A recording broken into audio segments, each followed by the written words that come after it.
The Saga of ShaHaNon, Book 2, Emperors and Exiles, Chapter 1, Guests. Ivan dropped the massive armload of thistlebrush just inside the wall. He grabbed the heavy bone ring handle and pulled the gate closed. A storm was moving in, and he was glad to be home. He shook the snow from the fur of the great coat. Via shook hard to try to free herself from the snow as well before she headed to the central fire. Ivan's small herd of tundra sheep shifted around but slept for the most part. The ram opened his eyes to look at Ivan as the big man added peat to the fire, then drifted back to sleep. It was safe and warm in the tall, walled yard Ivan had built in front of his small hut. The sheep tolerated being his herd for the shelter and the food that he provided them over the bitter cold winter. He got milk and wool and sometimes meat for his care. He did not herd them as humans herded their sheep. These sheep came and went as they wished. All Ivan had needed to do was to steal and raise a few of the lambs, and the herd was his. He moved to the brew that was built into the hill at the back of the yard. Once inside the door, he lifted off the heavy fur cloak. He had taken the hide from the great wild dog that the Azirans called the Icehound. It was the size of a northern troll, and was known to stalk and kill entire villages, one soul at a time. Ivan had not wanted to kill the rare and powerful creature, but it had turned its attention to him. He had no choice but to take it down, and it had given him much in way of useful items. The fact that he had found the bones of men in its belly had made him feel much better about killing it. Still, it was a rare creature, both smart and powerful. Now its fur kept him warm and made his bed deep and soft. He picked off a little ice that clung to the deep, thick fur and grabbed up the matching vest that he wore at home. Belting it on, he moved to the hearth to pour himself a little cup of bitter root and rosehip tea before he ducked back outside. Via, who lay by the fire in the enclosure, looked up and grunted. Ivan loved his only companion. She was a massive gray dog, native to Azir. Packs of them were kept to hunt trolls, but Ivan had only the one. He had found her as a starving puppy out on the tundra with no idea how she had gotten there. He had gathered her up in his arms without hesitation and carried her for days before she could even walk. She had healed from her starvation and from her wounds, likely from a bear of some sort, and she had become his second set of eyes. She rarely slept at the fire with the sheep unless Ivan was gone. Tonight, though, she took up her post as guardian. He had been out later than he had wanted and could not shake an unease that she seemed to feel as well. He had gone out only in hope of finding some source of food to add to his dwindling stores, but there had been nothing larger than ice foxes and snow hares. This time of year the sun did come up over the horizon, but not for long, and it was soon down and gone. He had been forced to leave off his hunt to get back to shelter. It was dark, and Ivan felt like he was being hunted himself. Not only that, but a storm had begun to blast in from the west, off the ice fields of the glacier called Grunda Havanhar, the Deadly Mother. She had been growing the last few centuries, pushing down into the lower hills, spreading her icy fingers out into the silt fields at her foot and beyond, reaching out into the pasture lands. Massive sections fell away, crushing down, smashing into new mountain ranges of ice. Her unrelenting power pushed her own creations forward and under her. Beneath her great weight was a battlefield that haunted Ivan, even today. He was glad for her to have overtaken and consumed the site. If she ever fell back, the hills would be wiped away and the ground ever changed. The bones of those buried there would be dust under her passing. Ivan left his small brow. He had built it out of packed clay, mud, and willow. The mix was pounded into walls as hard as stone.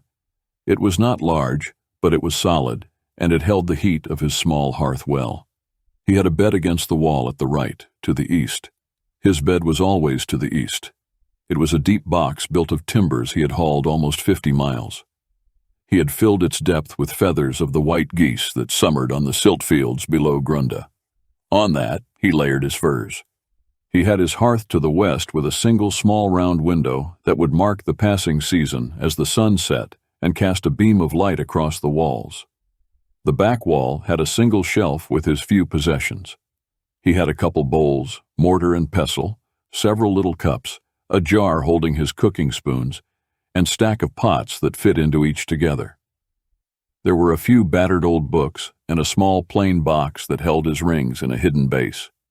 Herbs and rose limbs hung from the ceiling, and his teapot stayed always at the hearth. His daily weapons hung on the wall beside the door, while his better weapons hid under his bed where no one would find them by chance. His only seat was the hearth step. It was stone, made warm by the fire that burned always.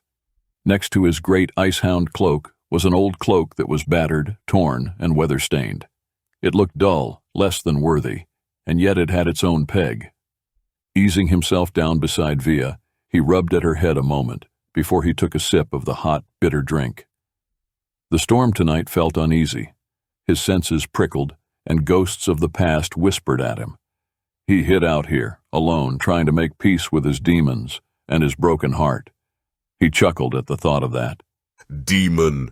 He shook his head, thinking of ShaHaNon, not as a demon, but as a friend he missed greatly. He bowed his head and sent a prayer for the man's soul. The rate I'm aging, I might well meet him again, you know, he told his hound. He and I have a lot in common, though I'd never say that to him. Don't look at me that way, we do.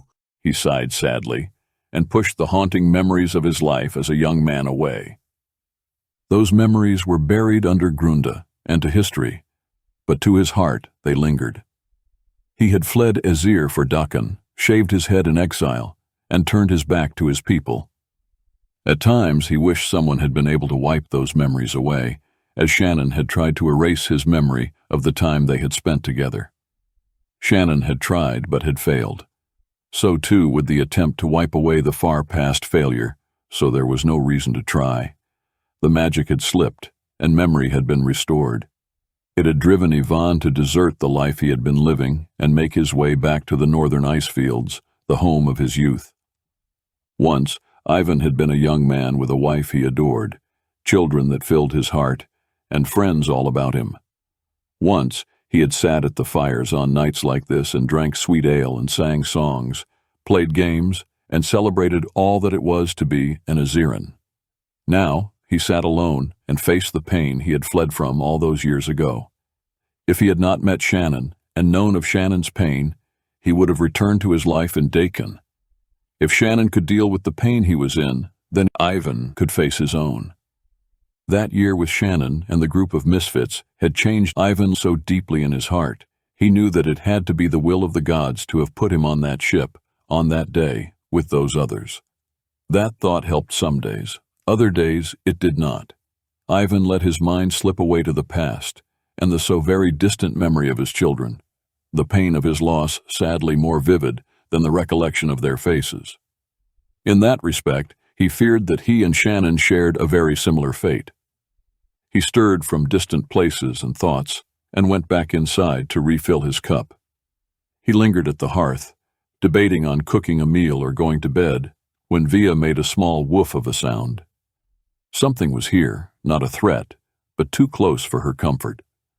Ivan shook the last of his thoughts away and went out to check on his dog's warning. In the middle of his yard, just on the other side of his fire pit, sat an old woman. She was filthy. Her hair was snarled with feathers and shells tied into its grimy length. She wore layers of leather, fur, and fabric. She had bits of battered herb bundles tied to her wherever she could, and she sat with her eyes closed. On her eyelids were painted great staring eyes, telling all who saw that she was a seer. Ivan had thought they were all hunted out. The church's persecution of the Azirans had been brutal, to say the least. Yet, there she sat. "Come back from the wilds, have you?" she asked without opening her eyes. "Long you have hidden, but I have found you." Bring you meat or thread? He asked in the traditional way. One did not enter another's house without a gift to offer. That would be very rude. Even a seer would be asked to bring a gift of some sort. She grinned, showing she had had most of her teeth shattered into small spears. This woman had been beaten, and badly, at least once. It was more than just age, and he knew it. An Eziran could live 1,000 years, a seer or king even longer. but her scars were inflicted, that much he could see. So deep were they that he had no way to even guess at her true age. A daughter does not need to bring gifts to her father's fire. She brings her company, and that is enough. She opened her eyes to show they were scarred over. Ivan had seen such scars from the magic fires used to torture prisoners, burning their eyeballs, inflicting excruciating pain that would linger with them for life. She would be utterly blind. It was a tactic that Jerome favored for those who were family of the powerful, turning them into dependents, often beggars. He shook his head. The pain she had clearly endured was known to drive people insane. To have a blind old woman, seer or not, in his company made him uneasy, and to have a seer call him father was worse. It felt almost as if the gods were mocking his haunted loss. Who are you, woman, and what are you doing in my hovel? You lost? Lost? No, I'm not lost.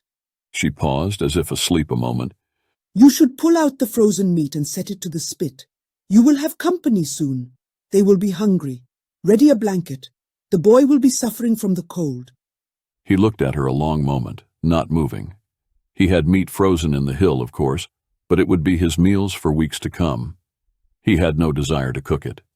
He also had no wish to have a strange woman with scars and the marks of a seer in his company.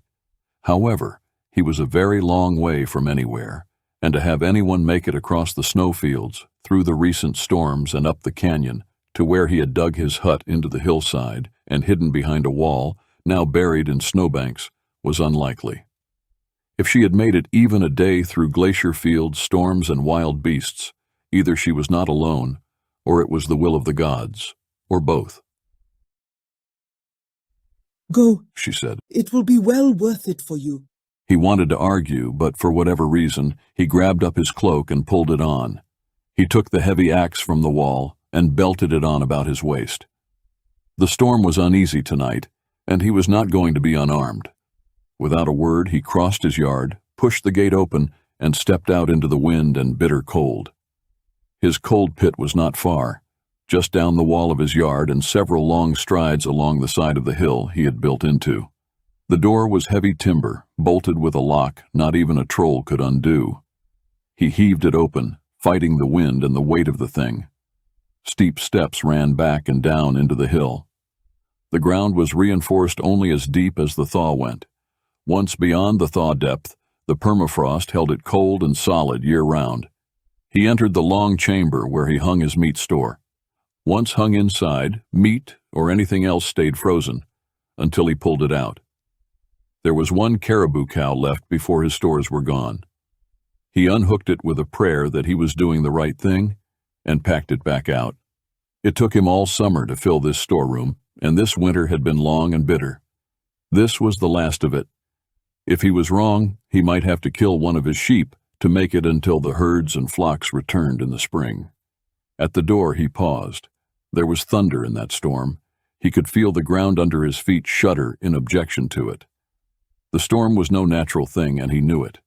No axe or sword would fight the evil in the darkness tonight. He shouldered the last of his meat and headed back to his yard. As he gripped the heavy bone handle of the gate, he felt Grunda rumble and shudder off mountains of ice, angry at the intrusion of magic and darkness into her realm. She was 100 miles away, yet like all things of such power in his ear. Ivan felt it, as if the ground itself whispered to him. He shoved his gate open and dropped the carcass to pull it closed. He left the frozen meat to lift the great poles that lined the walls of his yard. 25 tall poles, each hauled in from the distant river, Uta, were tucked down along the wall's interior. In time of need for extra shelter or for company, they could be pulled out and set into the holes carved for them around the fire pit. On their tops, they were attached to a great sewn tarp of hides that would make a roof over the entire space, except for the center, where the fire pit smoke could escape. He had to kick away at snow, ice, and grass bedding to find each hole, then heave the massive posts upward. It was hard work, but he saw to it in silence and couldn't help but be a little proud of how well the tarp went up and how neatly it stretched out and created a whole new space. This was an ancient design and held magics in it when done correctly. Once that chore was complete, he set up the spit and drove the frozen animal onto it. Tasks done, he dropped down into the grass bed he had laid for the sheep. Via settled down next to him and put her head in his lap. The old woman sat by the fire with her head dropping forward as she fell in and out of sleep. By the time the meat had begun to cook, filling the space with the aroma of a feast, the storm had begun to spit shards of ice. Thunder growled far too close. Ivan looked up through the tarp's opening, and as he watched, he could see the darkness in the storm swirl and reach out, seeking something. He had seen such storms before, and he had been part of what it was after. Today he didn't think it was so, but he prayed the magics he had laid on his little home, as dictated by the ways of old, would hold, and he would remain unknown. Wind gusted around, threatening his tarps and poles, causing the sheep to wake into uneasiness and bunch up closer. Via sat up and watched the gate to the yard. The door shuddered a moment in the wind. Ivan sighed. It had been so long since he had spoken to anyone, so long since he had been in a crowd, so long since he had thought of people. He was half afraid the woman was right, and he would have company. He had come here to hide, to mourn, and to try to hear the gods. He stroked the head of the dog. Was it a waste of time, Via? He asked her. She just leaned against his leg. He put his hand on her head, closing his eyes, letting the cold gust and blow against his face. His heart ached. His only friends in the world were people he would never see again. They were people who didn't even know who he was, who would never look for him. The memory of them had been nearly wiped away, but not even ShaHaNon could get past the powers of Azir. Ivan had awakened in Ramdell with a story of him being on a drunken rampage, and yet his heart knew better. Then the magics had slipped, and it had all come back to him. He wasn't positive that the others had also been spelled, but it was likely. The chance they would ever have the magic fail, if they had been spelled, was slim. It would be to them as if it had never happened. Ivan opened his eyes when Via sat up. She made a soft woof in warning to Ivan. A moment before a man pushed in through the gate. He was snow-plastered, the storm outside the walls terrible. He stumbled into the light and warmth of the yard. He caught his breath as he pulled his hood back from his face. His blond beard was as snow-plastered as his furs. He blinked in the light, slowly seeing Ivan. "Who are you?" he asked, clearly not sure if Ivan was even real. I am called Ivan. Who are you? "I am Udhardarik, He said. son of Bull and line of Kenar. He took a step forward. Is this your fire? Yes. There are others. He gestured back. Might we shelter here?" Ivan wanted to laugh at the young man's attempt to remember the words, though clearly he had forgotten them. He struggled to do his best. Ivan sighed. By the laws of Azir, He gestured to the fire. the fire is hot, the walls hold. I'll go get the others. The man-boy turned as he spoke and ran out the gate for his companions. So it begins. The old woman said sagely. Ivan looked over at the crazy old woman who stood in the door of the hut as if she owned the place and he was just there to honor her. Who are they? Ivan asked her, trying not to grumble about her apparent sense of ownership of his yard and home. She turned her blind eyes to look at Ivan. He tried not to flinch from the look, or from the knowledge of the great pain caused by the magics that had blasted her eyes. He had been in Jerome's prisons more than once, and he had heard the screams of those who suffered such torture. He thanked his gods that he had not been blinded that way. You shall see. She said. She turned her face to the sky, her blind eyes shut. Ivan didn't argue. He just waited. He shifted and draped his great arm around his dog. His mind wandered back to fires and cold nights that seemed almost to be dreams now. He thought of the faces and voices he so missed. If it was they who came, he would welcome them, but otherwise company was undesired. He sighed heavily. You shall see them again. The old woman said, moving to Ivan's side. Afraid she might fall into the fire, he moved quickly to offer his hand to help guide her. She chuckled softly. Worry for me, do you? It would not do to have you fall into the fire, He said a bit gruffly. Even a blind woman can feel the heat of the fire and know how close to get or not. The gate swung open, ripped out of the hands of the man who was opening it. Behind him hurried an entire group. The storm outside was black and chill in a way that made Ivan rise to his feet. He had never thought he would feel such a cold in his ear. Via growled low and softly, her hair standing up. Ivan ignored his guests as he moved to the gate. In the darkness, he could almost hear the screaming wind of the great storm that he had nearly been caught in once, as it howled through mountain passes, seeking the souls of those who were out in it. He grabbed the gate, in defiance of the storm and its evil. With a snarl, he slammed it closed. The icy chill dropped away and left them in an oddly peaceful calm. His magics held. The group that had arrived were all storm-blasted, pulling scarves off their faces as they gathered about the fire. In the mix of it all, several men knelt about a child. They were tearing off his half-frozen clothes to get the heat of the fire to the cold skin. Ivan circled about them, watching the concern and fear in their faces. It had been so long since he had been with other people, and longer since he had seen the faces of his own people, that he had forgotten how grand and powerful they looked. Ivan was a bit shocked when he saw that the child they were all so worried about was not even an Aziran child. He was an adolescent Pertan. He had clearly fallen through ice somewhere and gotten soaked to the skin. Ivan watched the men rub at the young man, trying to warm his skin and bring warmth back to his body. He looked to the blind old woman who seemed to be watching them. Who is he? Ivan asked her, as she moved to stand at his side. He is special, She said with a faint smile. He is the only one to escape. He is destined to hold the light of the northern fires in his hands. She looked at Ivan sharply. He and he alone has escaped. Escaped what? Ivan asked, afraid the church and its thugs would be hunting the Pertan and coming in force against him. He ignored the rest, not so worried about what the young man might or might not hold in his hands in time. Death, She said. He will die without your aid. She still looked at Ivan with unblinking blind eyes. My aid? Ivan shook his head. I have no aid they are not giving. Aid him. She demanded. He saw lightning flicker in her eyes, and for a moment her eyes went utterly black as oil. Her voice reverberated deeply into almost the growl of an aged bear. Now! Ivan did not want to admit it, but he knew the voice of his God when he heard it.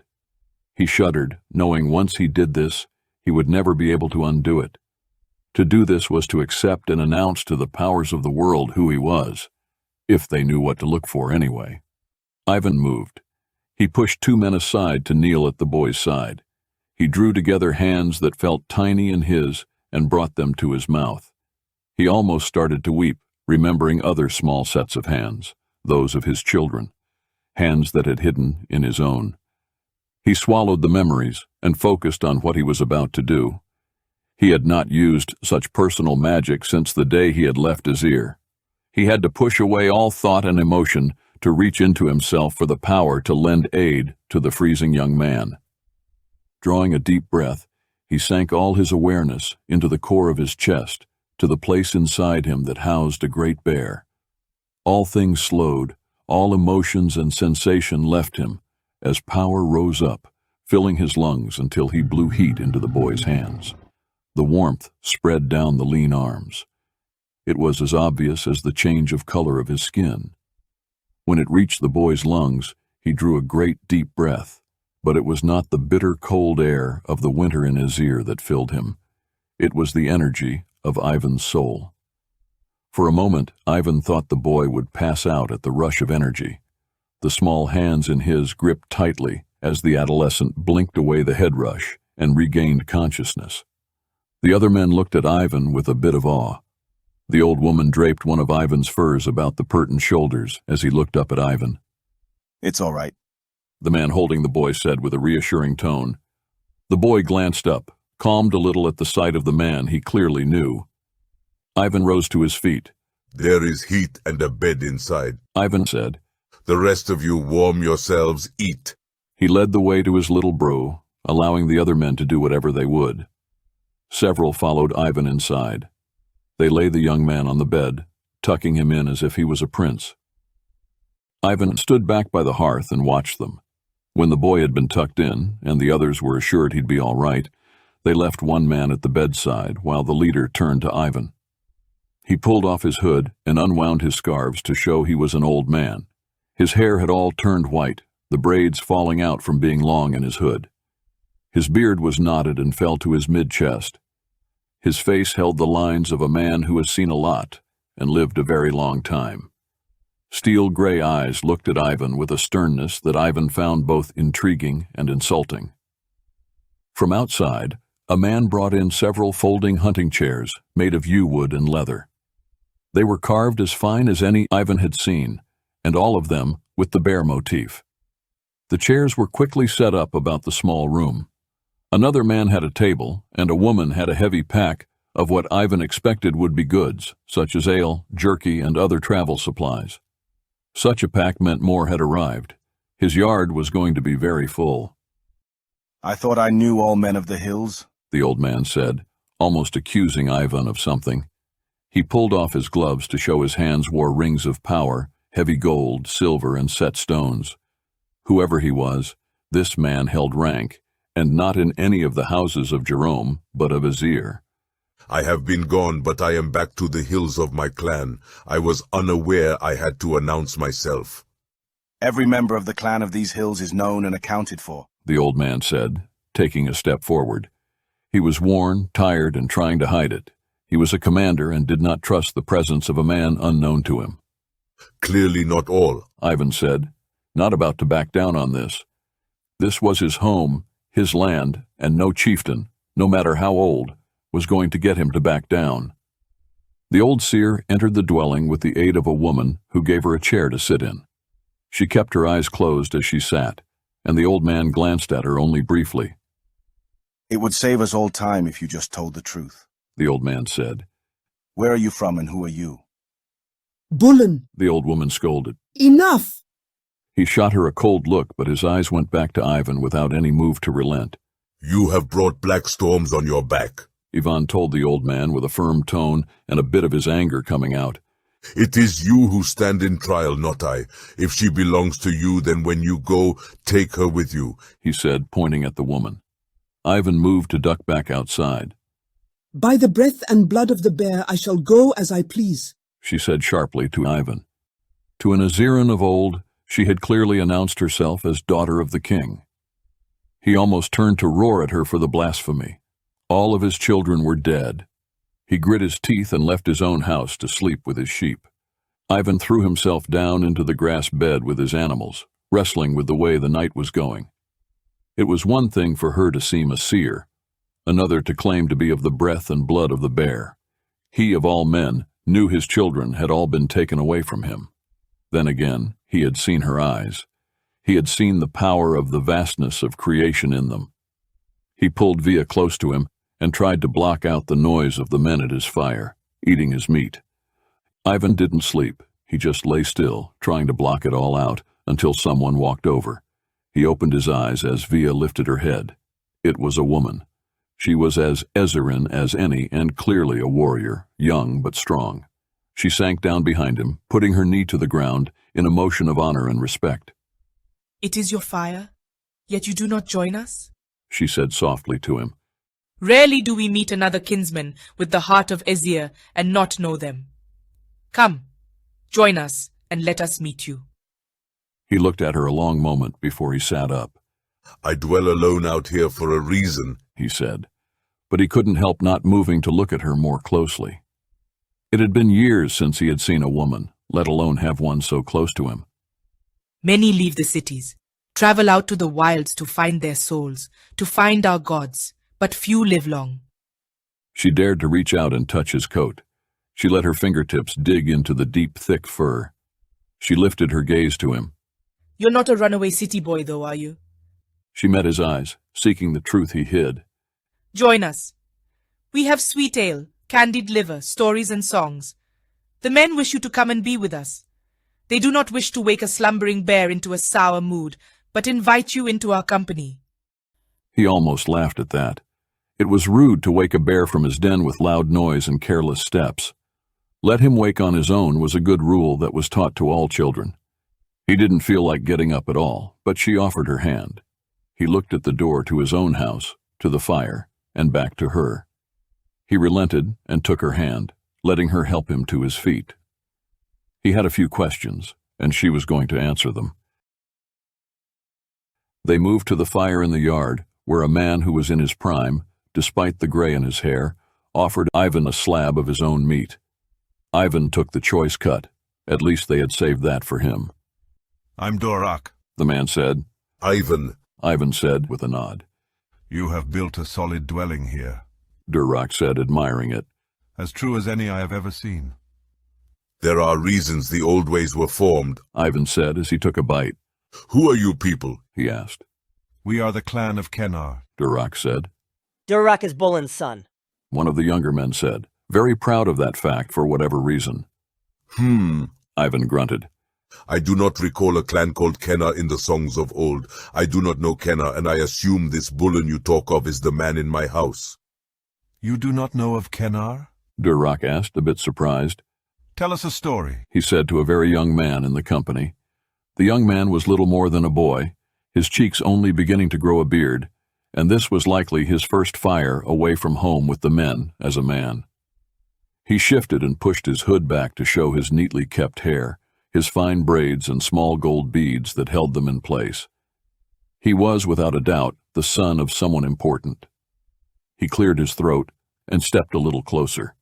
5 spans or so ago, or 500 years by the way of the counting of Pert, the day itself is recorded on the stones of the North Tundra.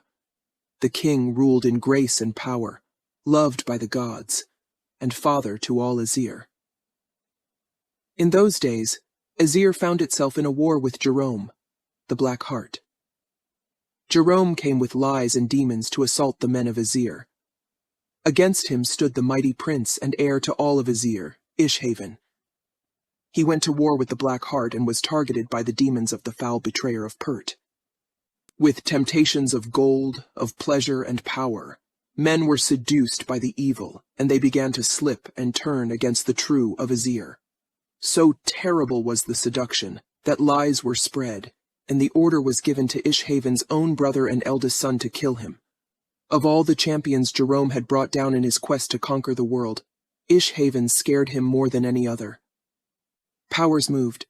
The army of Jerome found its way to the hidden home of the prince, while he, the son of the bear, faced the darkness openly and crushed one army after another. Traitors slipped into his home and murdered his wife. She was butchered like a troll and left for him to find.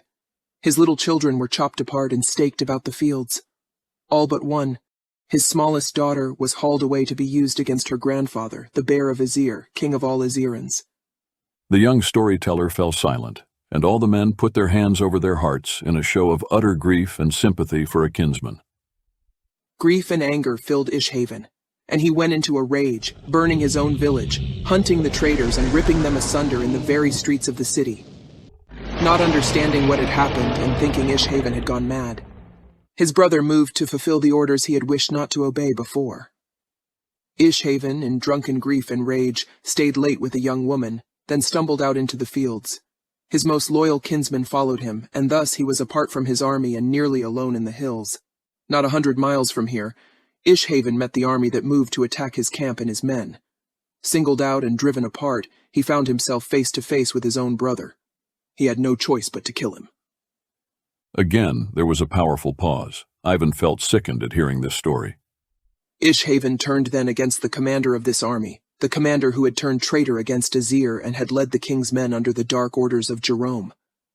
They fought, and Ishhaven won. It was not until the man's helm fell away and Ishhaven saw his own son that he realized how deeply the darkness had crept into Azir, and with whom he fought. In grief, he held his eldest son in his arms, trying to save him, weeping, but there was no hope. The men about the fire fell silent and bowed their heads. Ishhaven fought no more. He stayed down on his knees, sobbing in grief and pain, for in his heart the death of his last son was as if Azir itself had fallen and died. In the smoke and the storm of the battle, Ishhaven vanished. His army was crushed except for a few who were strong enough, fast enough, or clever enough to flee. Among them was the woman he had spent the night with. She bore a son, Kenar.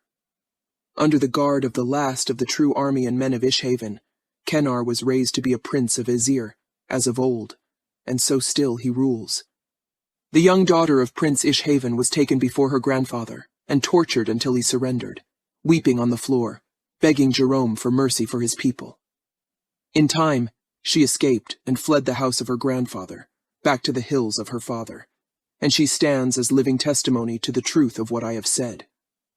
The daughter of the prince survived? Ivan asked doubtfully. He was a little surprised how much of the story was known and true, but he doubted the bloodline. He knew politics and how it was played. It is better to fake the line than have the line die. Create a king if you must, and this seemed a good way to do it. People needed hope more than truth. The magic used on her changed her forever, but the gods blessed her and made her pain a blessing. She sits now in the house, seeress of the true men of Ezir. What daughter? Ivan asked, still in doubt. He had more than one. We do not speak her name, Durak said. It is tagged into the magics of demons, and they come upon us if we do. They seek her to this day. Why? Ivan asked. There is only so much an old woman can do, even if she truly is a seer and daughter of the prince. They glanced around at each other a moment. Then the young woman spoke. The Blackheart fears that she will raise Ishhaven from the dead. It is said he shall crawl forth from the dark tunnels and take flight as the raven. He shall return to us, and she shall call his name, and the earth shall shake. The armies of old shall rise, and Ishhaven shall march unto his father and drive the invaders from Ezir. Only by her will the men of the hills know the truth of who is true king. She, and she alone, will be able to call forth the bear. Ivan almost snorted. These men believed this truly and deeply. They clung to the hope, needing to believe Ezir was not dead. He slowly looked around at them. He was surrounded by Ezirans, all of them looking as if they had stepped out of his own youth. They were armed against Jerome, and they were looking for their lost prince, him. They were waiting for him, praying for him to return. Even ShaHaNon had gone back to his people of Norwood and retaken his throne. Pressure and sadness filled Ivan's chest.